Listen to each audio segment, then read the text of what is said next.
I've tracked my sleep for over 3 years, and this is everything that I've learned. Number 1, having a consistent sleep schedule will literally fix 80% of every single issue you have when it comes to sleeping, and this is why I'm putting it in first. Like, legitimately, I wouldn't even be mad if you actually implemented this tip and then didn't watch the rest of this video. This is by far the most important thing you can implement. And the way that I always spin this so it makes sense in people's heads is, imagine how well you feel after you've been rested and you slept in on the weekend. You know where at a certain point it feels like you don't even want to sleep any longer and you just want to get out of bed? Like on a Sunday morning, it's like 10 a.m. and it genuinely feels easier to just wake up than to sleep any longer. If you have a consistent sleep schedule, Monday through Sunday, that is exactly how you feel every single day. So go to sleep at the same time, try to wake up at the same time every single day, even on the weekends. And as of recently, there's also been some evidence suggesting that your sleep regularity, like when you go to sleep and when you wake up, is much more important than the actual amount of sleep that you get. And another quick tip I can add here is it takes like 3 to 7 days to reset your sleep schedule. So if you're in a consistent sleep schedule and you miss like 1 or 2 days, it's not the end of the world. Your body still has that circadian rhythm. It's still stuck in that same rhythm. So just get back on track. Don't use 1 or 2 days miss sleep as an excuse to get off of your pattern. Number 2, spending 8 hours in bed does not equal 8 hours of sleep. Why is your nose so red?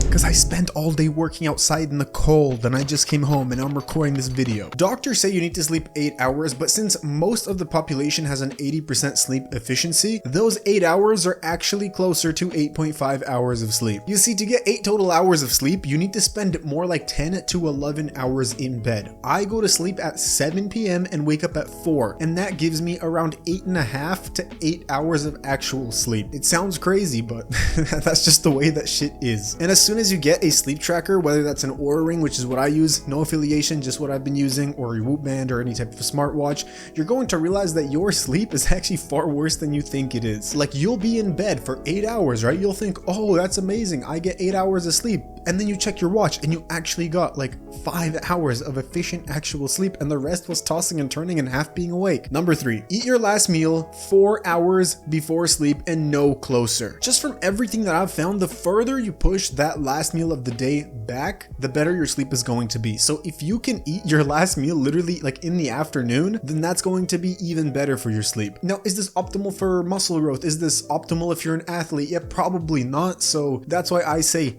4 hours before bed. That's just usually my go-to. But the literal science behind this is if you eat a large meal too close to bedtime, your body is actually digesting instead of resting. And that's going to bring your body temperature up, your resting heart rate up, your respiratory rate is going to be up, which is going to lead to a poor night of sleep. Now, the exception is you can have small little snacks before you go to bed. I'm drinking some tea with honey. It's fine. That doesn't seem to impact my sleep too much. But I would keep it under like 200 calories, under 300 calories. Make sure it's not hard to digest. Now, there's also been some studies showing that probably carbs aren't the best thing to eat before bed, but just look, keep it under 200 calories and you'll be fine. Number 4, waking up in the middle of the night to go pee isn't actually the end of the world, and personally I have found it does not disrupt my sleep. I can wake up, go pee, then go right to sleep, and I don't have trouble falling asleep. But if you find that this does lower your sleep, you can either try half a teaspoon of salt or baking soda, and that should lower the amount you have to go to the bathroom. And then the obvious thing is just don't drink too much water before bed, but I mean, ChatGPT could have told you this. Number 5, one single night of partying can destroy your health and sleep stats for upwards of 4 weeks. What I've noticed is if I party, of course my sleep is going to be worse the next day. Let's say you take some stimulants, it's going to be harder to fall asleep. You're probably going to get like 3 hours of sleep. If you drink alcohol, that's also as horrible as freaking stimulants for your sleep. Maybe if you're popping bars, you're taking Xans and then you fall asleep, maybe your sleep's going to be better, but look, I'm not into that type of stuff. But besides the point, partying will, in the first day after the party, lower your sleep, and then for the next few days, what I've found is you're going to have a rebound. You're going to get more sleep, the sleep is going to be better, especially if you use stimulants. Like if you use stims, what I've noticed is you're going to get poor sleep the next day, and the next other few days, since your heart rate and all your health stats were through the roof, like your blood pressure, your heart rate, the days after, you are literally going to have a lower heart rate, better heart rate variability, you're going to sleep longer, you kind of have the stim crash rebound. But then after those first like 3-4 days where everything's just out of whack, to get back to baseline, I've found literally takes like 2 to 4 weeks. Whether that comes to blood pressure, just your general cardiovascular health, your resting heart rate, the respiratory rate, your HRV, all your health stats are lowered for like 2 to 4 weeks. So I use an Oura Ring, and when I'm so sober for a long time, if I don't use any substances in general, whether that's, alcohol or anything else that's legal, my general readiness score, which is how the Aura app approaches all your health markers, is like 90 out of 100, which is really freaking good. Now, as soon as I have a night where I'm partying, my health score is gonna plummet the next day. It's gonna be like 50 or 40, which is atrocious. Then the next day it's gonna be 70, and then over the span of like 2 to 4 weeks, it's gonna climb to 85 and then back up to 90. And this is even if the rest of my life is in check. Like, I could be sleeping the same amount of hours, having the same diet, I'm eating all the good foods, I'm supplementing everything, I'm exercising, I'm active, everything is on point, but the health still plummets. So consider that if you think, partying every single weekend is of any benefit to you. Number 6. Now, this is a bit of an obvious one, but I'm still generally shocked by how many people don't take this into consideration. Keep caffeine and stimulants as far away from your bedtime as possible. And this could even be a part of, tip number 5, where I mentioned stimulants. If you're using any other stimulants for a party, ideally, I know most parties are at night, but if you're going out with like a friend or like a significant other and you're doing something, if you're gonna go out and roll, try to time it earlier in the afternoon, early evening, so you can actually get a good night of rest. Because the worst thing you could do for your brain is take substances that stress your body and then not sleep the next night. And this is especially true for stimulants, as I mentioned, like even caffeine, which people drink all the freaking time. See, the half-life of something like caffeine, which is probably a more benign stimulant, is 6 hours. That means if you go to sleep at 9 and you drink 1 coffee at like 3 p.m., you still have half of a coffee cup circulating through your system when you're trying to go to sleep. Personally, my last coffee is like 11 to 14 hours before I go to sleep, so I have more than enough time to clear a lot of the caffeine out of my body, but I just choose to only drink it in the morning. Now, some people will say, oh, but coffee doesn't affect my sleep. I can drink a coffee and then go right to bed. I've got news for you, buddy. First of all, it 100% affects your sleep. Once again, if you haven't tracked it, you have no idea what's really going on. And second of all, if you can't feel 1 cup of coffee, you need to take a tolerance break. I don't know what the hell you're doing. Next time you're sick, next time you catch a cold and you have nothing to do, take like 1 to 2 weeks off of caffeine, reset your tolerance. You don't need caffeine when you're sick, so that's like the perfect time to do it, and then reset this whole cycle. Now, I used to be one of these nerds that, used to drink coffee before going to bed, and I was the one that would say, oh, coffee doesn't affect my sleep. I fall asleep perfectly fine. Little did I know that I was a retard who, first of all, never monitored his sleep, and second of all, had too high of a caffeine tolerance, chugging like 4 coffees before bed. Number 7, sleeping with another person 100% destroys your sleep quality. For my non-single friends out there, sleeping in the same bed with a girl or a guy will easily drop your sleep quality by like 10%. And as a little side note, personally, I think men tend to suffer more in this situation when they're sleeping with a girl. Now, if you're like a dude and you're gay and you're sleeping with another guy, you probably don't have to worry too much about this because, most men's body temperature, like their core temperature, runs a little bit hotter than women. So when a guy sleeps with a girl, you need to cool down the room more significantly. And then when they get all snug near you, it's freaking hot, but you don't want to push them off because they're going to be like, oh, you don't love me. And if I was a worm, would you love me? So that gets annoying. But that's why I think men tend to suffer more.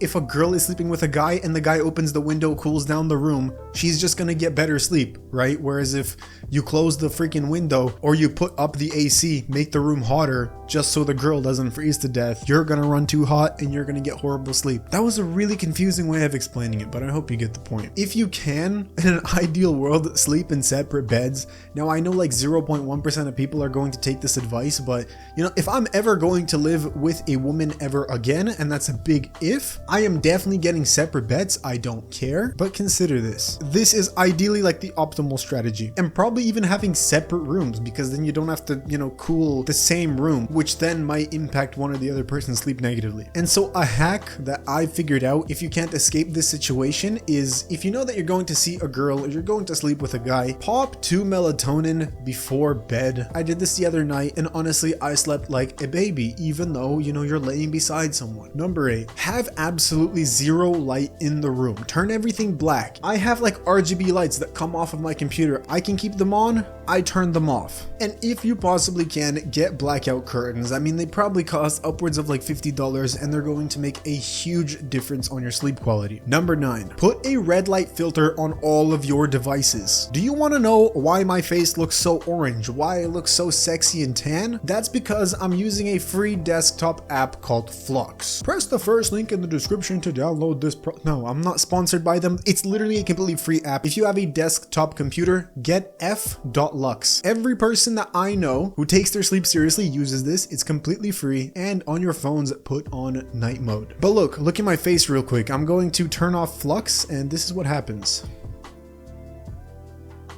I turned to my real skin color. Now let's go back to my fake skin color. Maybe I'll be able to say the N-word. But look, this is crucial. When I see people that don't have the night mode shift on their phone, I literally think that they are subhumans. You are either misinformed, you just don't know that such thing exists, or you're an absolute idiot. If you don't use night mode on your devices, you deserve to get shit sleep. Number 10, keep your phone outside of your room. Now this gets on my nerves like nothing else. People will say, I can't sleep, I'm a night owl, but then they're scrolling without the blue light filter on their phone. That's like the double whammy, you know, the fucking scrolling at night before bed, and then also the no blue light filter. Like, you are spiking your cortisol through the roof. The blue light is getting into your eyes, telling your brain that it's the middle of the day and that you should be alert. You should be on high alert. And no, you're not a night owl. You're probably just a social media addict. And once again, I'm not pissed at you or anyone else for no reason, but I'm pissed because I used to be this way. I also used to think I was a night owl. I'd go to sleep late, but no, in reality, I just never tried waking up early and putting the good, normal, like real world habits in place to really see what my body wanted to wake up at or go to sleep at. And so one easy way to fix all of this was to just charge my phone outside in my room. But what about my alarm? If that's the thought that came up to your head, I'm gonna fucking slap you. Like, are you a child?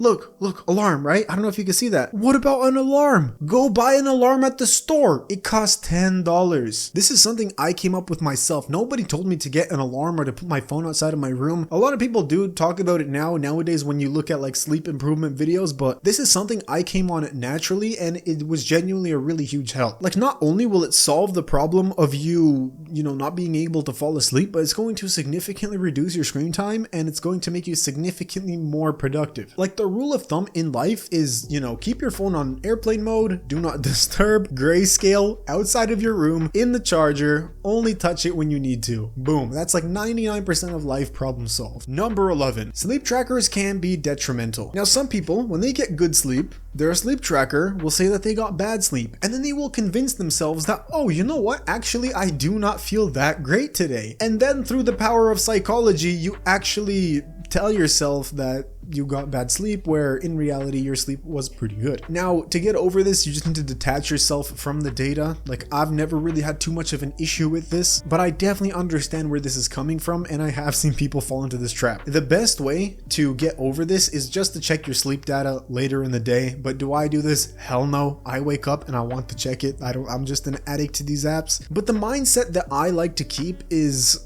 I have been productive and I've had good workouts when my sleep quality has been poor. I've also been really unproductive and really weak in the gym when my sleep was good. So if I mess up one day of sleep, or if my sleep stats aren't showing perfect, I don't really care, because if it's one day out of the week, it's not going to have a large impact on my performance or my cognitive function. Number 12, making your room cold has a very huge impact on the quality of your sleep. And I will make my room cold even to the point where I open the window and sleep with the window open for half of the night, even when it's fall or winter. Now, mind you, I live in Eastern Europe. It gets to -20 here. So this kind of emphasizes how cold I like to sleep. And for summer, having an AC is a must for your house. Like, if you live in a warm climate and you have no AC, that's game over for your sleep. It's literally night and day how much just finding the optimal temperature is going to improve your sleep. And it's not just for staying asleep, but especially I found this is important for those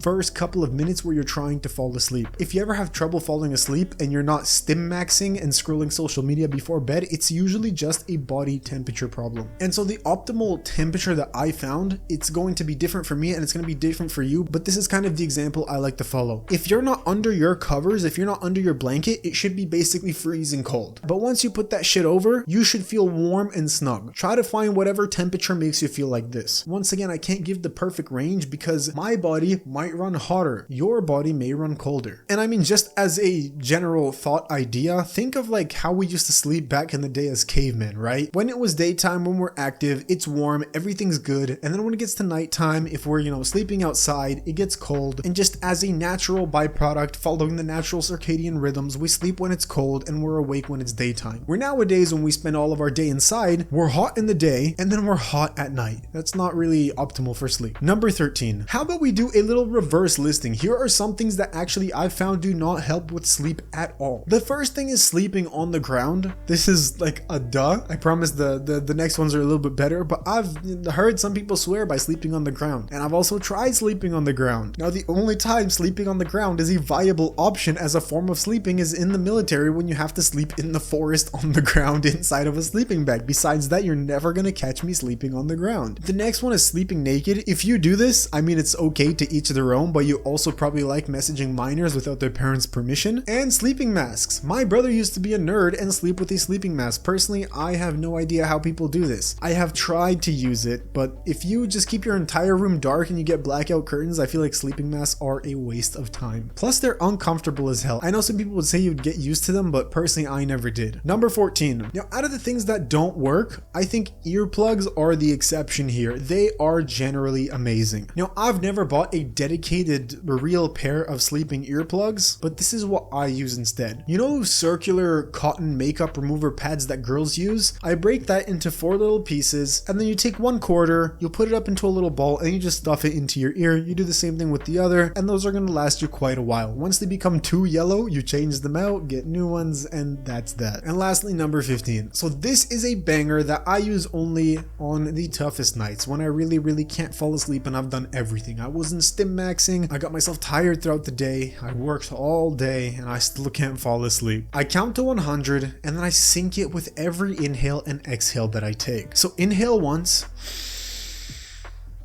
exhale, and you would count to 1 in your head. That is 1. Inhale, exhale, and that's 2. Now you just keep on doing this up until you get to 100, but I swear I can count on one hand how many times I've actually made it to 100. Usually you will start to lose count at around 50, 60, and when you lose count, just try to pick up on the last number that you remembered. And I swear, usually before even reaching number 80, you're gonna be asleep like a baby. Another extra tip that I like to implement here is I try to focus on slowing my rate of breathing, which then in turn is going to lower my heart rate. But if that's a little bit too much to think about now, just focus on counting, and usually you will naturally just slow down all your processes and then you'll fall asleep. If you found this video helpful and you trust me enough, press the first link in the description and join our community. There you will find more in-depth courses on nutrition, fitness, muscle growth, and weight loss that will help you fast track your journey to success.